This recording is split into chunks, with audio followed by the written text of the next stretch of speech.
नमस्कार। आज म लेसन स्टोरी पाठ अध्ययनको बारेमा छोटो जानकारी दिन गइरहेको छु। सिक- अब यो लेसन स्टडी शिक्षण सिकाइमा प्रभावकारिता ल्याउने एउटा प्रविधि हो। यो शब्द जापानिज भाषाको जिकियो केनिक्यूबाट आएको हो। यो लेसन स्टडीमा शिक्षण सुधारमा प्रतिबद्ध शिक्षकहरूको सानो समूहले सहकार्यमा आधारित भई कार्यको सुरुवात गर्दछन्। यसमा शिक्षकहरूले शिक्षण समस्या सम्बन्धी विषयमा छलफल गरी सिकाइ उद्देश्यको निर्धारणदेखि शिक्षण योजनाको निर्माण, वास्तविक कक्षा शिक्षण, शिक्षण योजनाको प्रभावकारिता, मूल्याङ्कन र पुनर्योजनासम्मको काम समूहमा गर्छन्। यसले शिक्षकको शिक्षण कुशलतामा वृद्धि भई शिक्षण सिकाइमा प्रभावकारिता आई विद्यार्थीहरूको सिकाइ उपलब्धि बढाउन सहयोग गर्दछ। यो लेसन स्टडी गर्ने बेलामा 3 देखि 6 जनासम्मको उपयुक्त समूह मानिन्छ। त्यो समूहले शिक्षण सिकाइ प्रक्रियामा परिवर्तन ल्याई प्रभावकारी कक्षा कोठा शिक्षणका लागि लेसन स्टडीको अभ्यास गर्छन्। यसमा सर्वप्रथम शिक्षकहरूले समूहमा छलफल गरी शिक्षण योजनाको निर्माण गर्छन्। योजना निर्माण पश्चात वास्तविक कक्षा कोठामा गई शिक्षण गर्छन्। समूहका एक सदस्यले शिक्षण गर्छन् भने अन्य सदस्यहरूले सूक्ष्म रूपमा अवलोकन गर्छन्। अवलोकन गर्दा समूहमा निर्माण गरिएको शिक्षण योजनाले कक्षा कोठामा कसरी काम गरिरहेको छ, विद्यार्थीहरूले कसरी सिकिरहेका छन् वा कसरी सिक्दा रहेछन् भनी सूक्ष्म रूपमा हेरिन्छ। कक्षा शिक्षण पश्चात पहिलेको जस्तै समूहमा बसी शिक्षण योजनाको प्रभावकारिता बारेमा सूक्ष्म विश्लेषण गरिन्छ। यस प्रक्रियामा पढाउने शिक्षकको सेल्फ रिफ्लेक्सन, समूहको फिडब्याक र विद्यार्थीको पृष्ठपोषण लिइन्छ। यसलाई गहन छलफल सेसन भनिन्छ। कक्षा शिक्षणमा देखेका कमजोरीहरूलाई सुधार गरी माझिएका तथा सुधारिएका योजना तयार गरी पुनः शिक्षण गरिन्छ। यो प्रक्रिया सक्रिय रूपमा हुन्छ। यो भयो लेसन स्टडी सम्बन्धी सामान्य जानकारी। अब यसलाई स्लाइड मैले यहाँ बनाएर राखेको छु। यो स्लाइड अनुसार अगाडि बढाउँ। अब यहाँ अघि नै भनिदिएँ, लेसन स्टडी यो शिक्षण सिकाइमा प्रभावकारिता ल्याउने एउटा प्रविधि हो। यो जापानिज शब्दबाट आएको हो। यो सुरुमा जापानमा चाहिँ प्रयोग गरिएको थियो। अहिले विभिन्न देशहरूमा चाहिँ प्रयोग भइरहेको छ, जस्तो कि अब अमेरिकन, युरोपियन र एसियाली देशहरूमा पनि यो अनुसरण गरिएको छ। यो पाठ अध्ययन शिक्षकहरूको पेशागत विकास एउटा रूप हो, जसमा शिक्षकका समूहहरू आफ्नो शिक्षणमा सुधार ल्याउने एकअर्काको सहयोगका रूपमा काम गर्छन्। यो अब सक्रिय रूपमा यो चलिरहन्छ। जस्तो कि यहाँ यो चक्र छ। यो चक्रमा PDCA, पी भनेको प्लान, डी भनेको डु, सी भनेको चेक, ए फर एक्सन भन्नाले पहिला योजना बनाउने, त्यसपछि कार्यान्वयन गर्ने, अनि त्यसपछि चेक गर्ने, अनि पछि फेरि चेक गरिसकेपछि फेरि एक्सनमा जाने। यो चक्र यो चलिरहन्छ। जबसम्म यो शिक्षण सिकाइमा सुधार हुँदैनन् तबसम्म यो चक्र चलिरहन्छन्। त्यसैले यो प्लान, डु, चेक र एक्सनलाई यसरी गोलो रूपमा, घौलो रूपमा चाहिँ यसरी राखेको छ। सुनामी आए जस्तै यहाँ देखाएको छ चित्रमा। अब यो यसको चरणहरूमा 3टा चरण, 5वटा चरणहरू जस्ता उल्लेख गरेका छन्। जे भए पनि त्यो डिजाइन मात्र फरक छन्, तर यो जस्ताको त्यस्तै लेख्ने तरिका मात्र फरक। जस्तो कि 3टा चरणमा योजना तर्जुमा, कार्यान्वयन र प्रतिबिम्बन। 5वटा चरणमा पहिलो लक्ष्य निर्धारण, दोस्रो पाठ योजना निर्माण, तेस्रो पाठका सम्बन्धमा अनुसन्धान, चौथो पाठ शिक्षण पश्चात छलफल, अनि 5औं प्रतिबिम्बन। यो 3वटा 5वटा जे भने पनि प्रक्रिया चाहिँ एउटै हो, काम गर्ने एउटै हो। यो देखाएको चरण मात्र फरक फरक छ। अब हामीले पाठ योजना, पाठ अध्ययन बारेमा थाहा पाउनुपर्ने कुराहरू के छन्? त्यो पाठ अध्ययनका बारेमा थाहा पाउनुपर्ने कुराहरूमा पाठ अध्ययनको उद्देश्य शिक्षकको सुपर्भिजन गर्नु होइन, सहभागीहरूलाई एकअर्काबाट सिक्ने अवसर प्रदान गर्नु हो। भन्नाले हामीले यो शिक्षकको सुपर्भिजन गर्ने होइन, एकअर्काबाट हामी सिक्ने अवसर प्रदान गर्छौँ यसमा, यो पाठ अध्ययनमा। पाठ अध्ययन एकपटक मात्र हुने क्रियाकलाप होइन, यो त पाठ सुधारको लागि गरिने निरन्तर प्रक्रिया हो। पाठ अध्ययन कोही कसैले दिने तालिम होइन, यो त शिक्षकहरूको सोच सुधारको तरिका हो। पाठ अध्ययनमा मुख्य कुञ्जी सहकार्य र प्रतिबिम्बन हो। भन्नाले यसमा के हुन्छन्, अब जुन विषयवस्तुमा विद्यार्थीलाई बुझ्न गाह्रो भएको हुन्छन्, विद्यार्थीले जुन विषयवस्तुका बारेमा राम्रोसँग ज्ञान प्राप्त गरेका हुँदैन, त्यसका बारेमा अब समूह निर्माण हुन्छन्। 3जनादेखि लिएर 6जना 7जनासम्मका समूह निर्माण हुन्छ सम्बन्धित विषयकै। अनि त्यो विषयका शिक्षकहरू एक ठाउँमा बसेर छलफल गर्छन्। यो विषयवस्तुमा विद्यार्थीलाई बुझ्न समस्या भयो, यसलाई कसरी शिक्षण गर्दा राम्रो हुन्छन् भनेर छलफल गर्छन्। यसमा छलफल गरेर अब योजना बनाउँछन्। योजना बनाइसकेपछि अब सबैले त्यसका बारेमा गहन छलफल गर्छन्, फेरि त्यो प्लानिङको। अनि कहाँ सुधार गर्नुपर्ने हुन्छ त्यो सुधार गर्छन्। त्यसपछि एकजना शिक्षकले त्यसमा वास्तविक क्लासरुममा गएर शिक्षण गर्छन्। बाँकी शिक्षकहरू त्यहाँ गएर अवलोकन गर्छन्, विद्यार्थी कसरी सिक्दैछन्, कुन कुन विधिबाट सिक्दैछन्, एकअर्कामा कसरी छलफल गर्दैछन्, त्यो छलफल प्रक्रियामा कसरी भाग लिएका छन्, अवलोकन गर्छन्। एकदम विद्यार्थीको नजिक नजिक गएर डेस्क बेन्चमै गएर चाहिँ मजाले अवलोकन गर्छन्। त्यसपछि यो क्लास सकिसकेपछि आएर फेरि सबै त्यो पाठ अध्ययनमा सहभागी भएका सबै शिक्षकहरूले एक ठाउँमा बसेर फेरि छलफल गर्छ, कस्तो भयो, अझै कहाँ सुधार गर्नुपर्ने, के गर्नुपर्ने, त्यसको आधारमा फेरि पाठ्यचर्या निर्माण गर्छन्। यो चक्र भन्नाले त्यसरी चलिरहन्छ।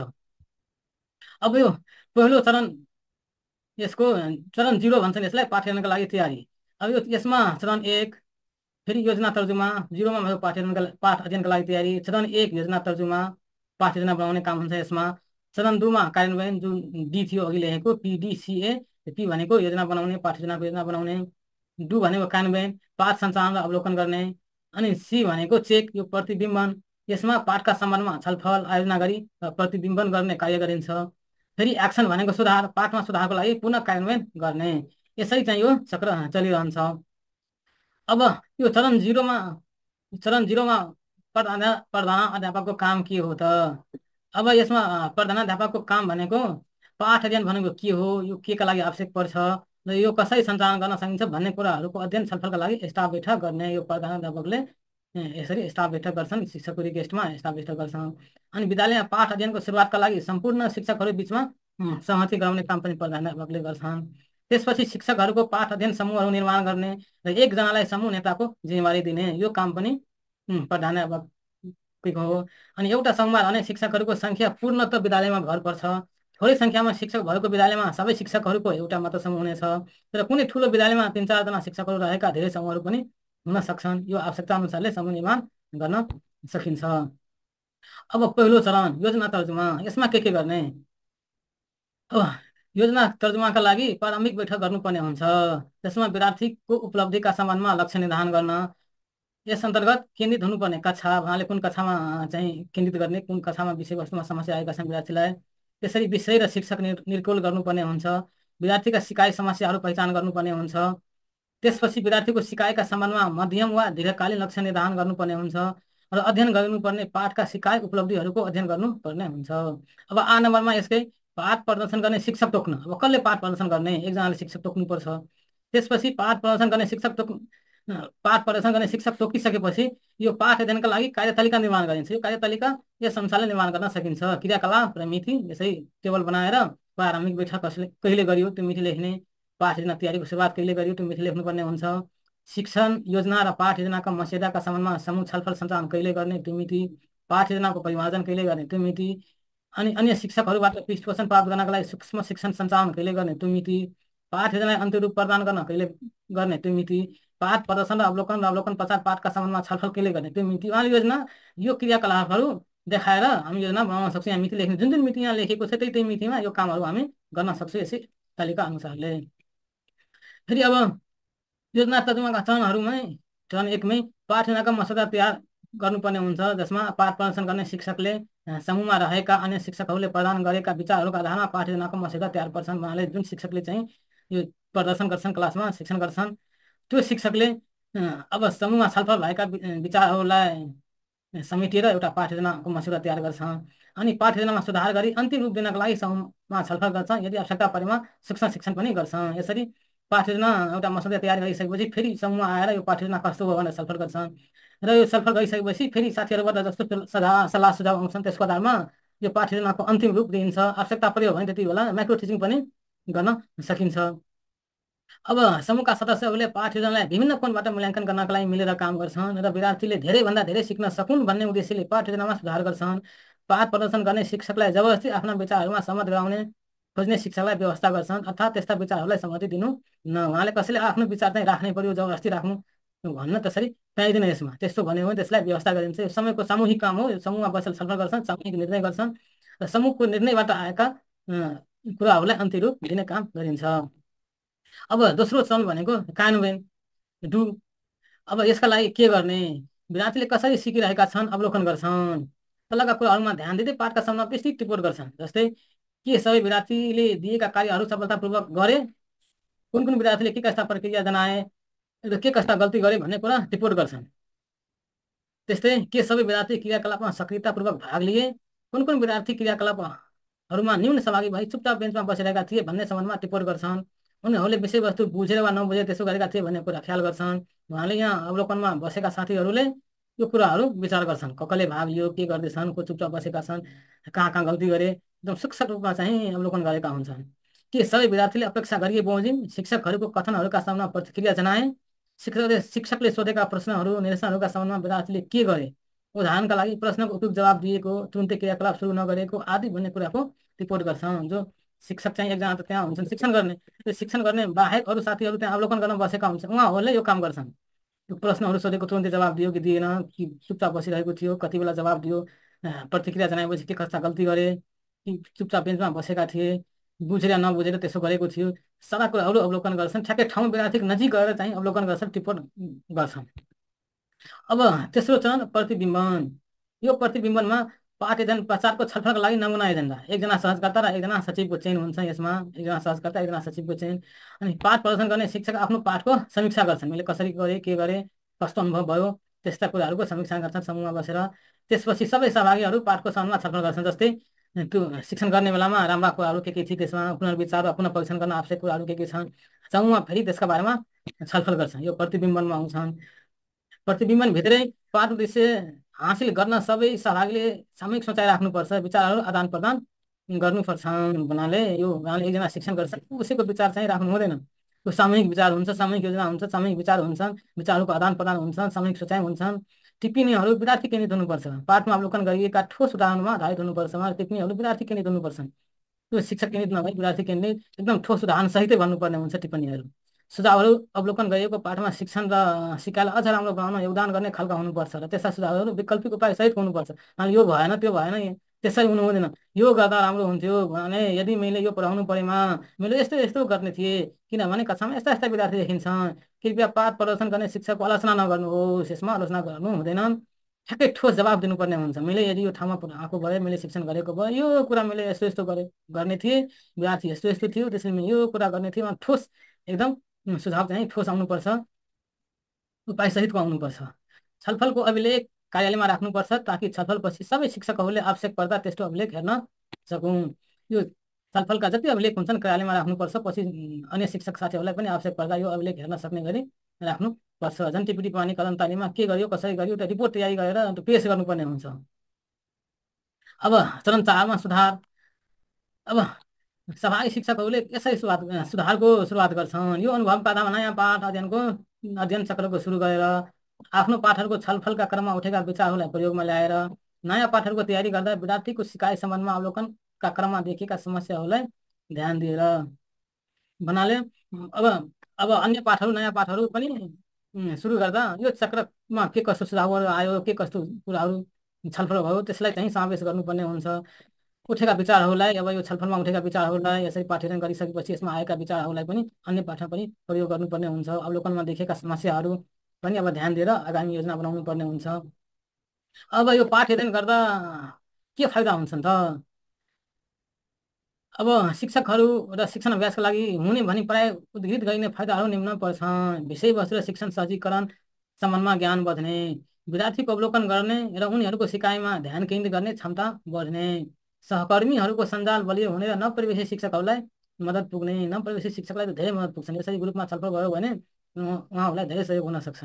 दैनिक अभ्यासको दीर्घकालीन लक्ष्यहरूसँग सम्बन्ध बलियो बन्ने, उत्प्रेरणा र प्रभावकारिताको भावना बलियो बन्ने र उपलब्ध पाठ योजनाहरूको गुणस्तरमा सुधार हुने। जुन पाठ योजना उपलब्ध हुन्छन् त्यसको गुणस्तरमा पनि सुधार हुन्छन्। अब यो पाठ योजना एक्लै नबनाएर ग्रुपमा छलफल गरेर बनाएका हुन्छन्। अब विद्यार्थीलाई के फाइदा हुन्छन्? उपलब्धिमा सुधार हुने, मेन केन्द्रित भनेको विद्यार्थीको लागि हो, विद्यार्थीको उपलब्धिमा सुधार हुन्छ।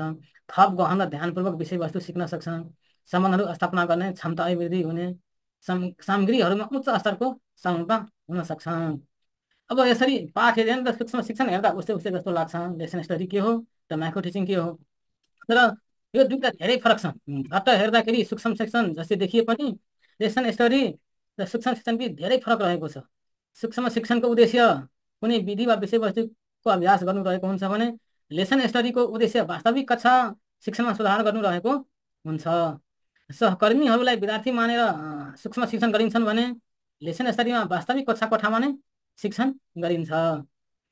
सूक्ष्म शिक्षणको अभ्यासकर्ता शिक्षक तयारी कोर्समा सहभागी हुन, अभ्यासकर्ता शिक्षण सहभागी हुन र सूक्ष्म शिक्षणलाई तालिमको एक अङ्गको रूपमा प्रयोग पनि गरिन्छ भने लेसन स्टडीलाई नियमित कार्यतालिकाको रूपमा विद्यालयमा अभ्यास गर्न सकिन्छ।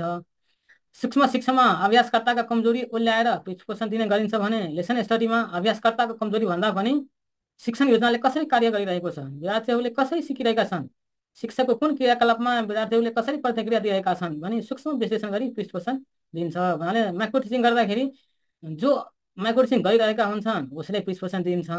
तर लेसन स्टडीमा शिक्षण गर्नेलाई भन्दा विद्यार्थीले कसरी सिकेका छन्, विद्यार्थीले कसरी प्रतिक्रिया दिइरहेका छन् त्यसका आधारमा पृष्ठपोषण दिइन्छ, विश्लेषण गरिन्छ।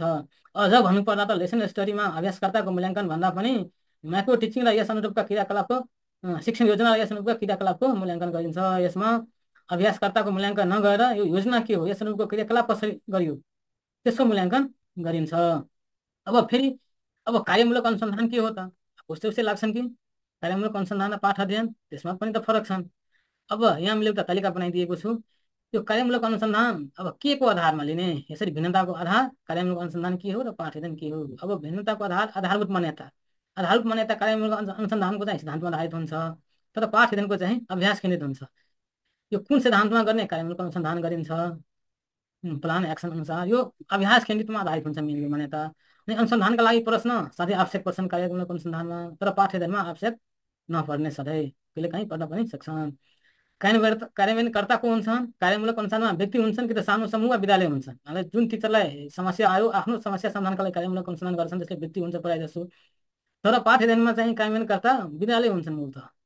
अनि कार्यान्वयनका लागि मार्गदर्शन, कार्यमूलक अनुसन्धानमा कार्यान्वयन समय तालिकाको लागि कुनै विशिष्ट निर्देशन नरहेको, तर पाठ अध्ययनमा विद्यालयमा जाने शिक्षक सागत विकासका लागि वार्षिक योजनाको भाग हुन्छ। यसमा अध्ययनको जोड विशिष्ट ठोस अनि पाठ अध्ययनमा पाठ अवलोकनबाट देखिने कुनै पनि कुरा यसमा जोड दिन्छ। उपयोग गरिने तथ्याङ्क कार्यमूलकमा चाहिँ गुणात्मक र परिमाणात्मक दुवै हुन्छ, तर पाठ अध्ययनमा गुणात्मक चाहिँ मात्र तथ्याङ्क हुन्छन्। यसमा मेन गुणात्मकमा ध्यान दिएको हुन्छ। अनि प्रकाशन कार्यमूलक अनुसन्धान प्रायिक सम्मेलनहरू अथवा जर्नलहरू आदिमा प्रकाशन गर्न सकिन्छ, तर पाठ अध्ययन चाहिँ सामान्यतया विद्यालयभित्र मात्र हुन्छन्। हवस् त आजलाई यति नै।